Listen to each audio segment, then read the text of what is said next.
First of all, on behalf of the Port Authority of Rijeka and MTBS, we want to express our gratitude to participators to the CEC China Summit. There's one thing I learned in the maritime industry, and that's the fact that working together always creates value. And I think this summit is a nice illustration of working together. Some people call it partnership, but we talk about the same. Allow me to introduce perhaps shortly our organization. I represent Maritime and Transport Business Solution. It's I would say, a niche player in the market. We have about 30 highly specialized consultants. We consider ourselves as the global leaders in the port business and transaction advisory services. And transaction advisory services is pretty large. We talk again about the public-private partnership. The reason we are here is that we acted in 2009 and 2010 as a transaction advisor for the Port of Rijeka for the privatization for the Adriatic Gate container terminal, which was done successfully. As you can see on the map illustrating the number of dots where we are involved in transactions and port access, we are pretty busy all over the world, especially in the EMEA region. Also focus on what we are doing in the Adriatic Sea. We are pretty flexible and dynamic. That's our strength. We have a limited number of principles. First of all, we are going for best practice. We believe in the creation of value and, most important, ease of implementation. These are the kind of principles we try to respect. Having said that, let's now move to the Port of Rijeka.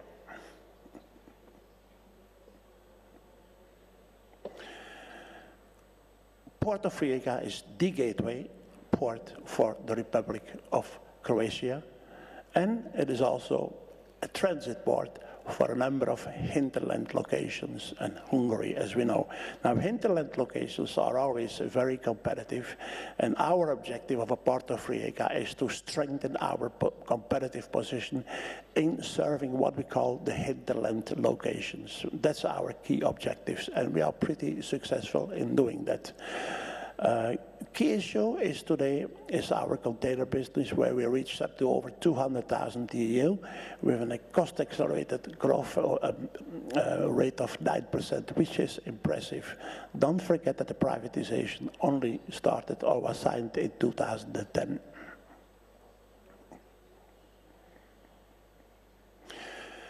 Just want to mention on one major contribution which was allocated by the World Bank in what they call the Rijeka Gateway Program, which helped us a lot, not only in providing the funds for infrastructure, not only port infrastructure, also road infrastructure, rail infrastructure, but also were very useful in the implementation.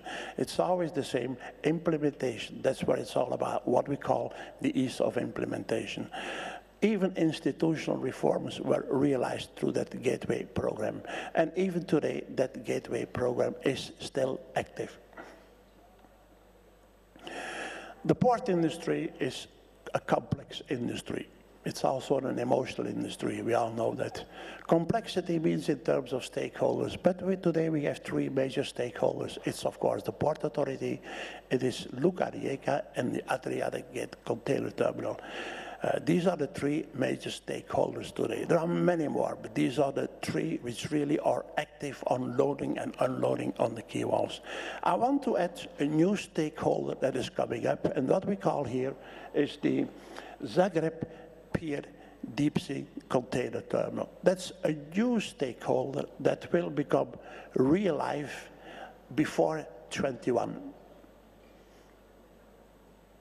We gave already here an illustration how the design and build concept of the new deep sea terminal is now in execution and will be completed in the year 2020. That's reality. It's not planning phase. We are in the implementation.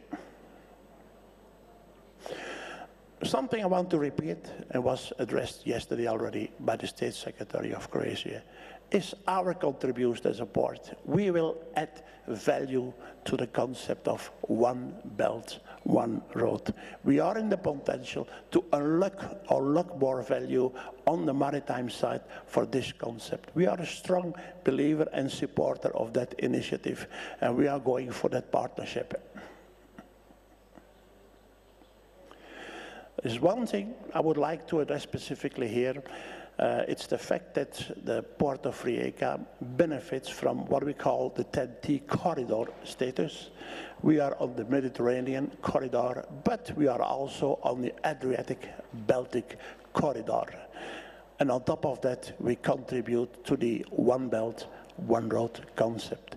Now, there is one thing I would like to address in here, is that there is a potential for upgrading the connection in rail between Rijeka and, as it says, Pivka. So we have to go through one of our neighboring countries, Slovenia, which are present here today. And we are looking here for a partnership to realize that what we would call the upgrade of that rail Rhine. I understand that that will increase the competitive position between Koper and Rijeka, but that's our life in the maritime industry. We are used to live with competition. The better the competition, the more alert we will stay. If there is no competition, we will all fall asleep. Thank you.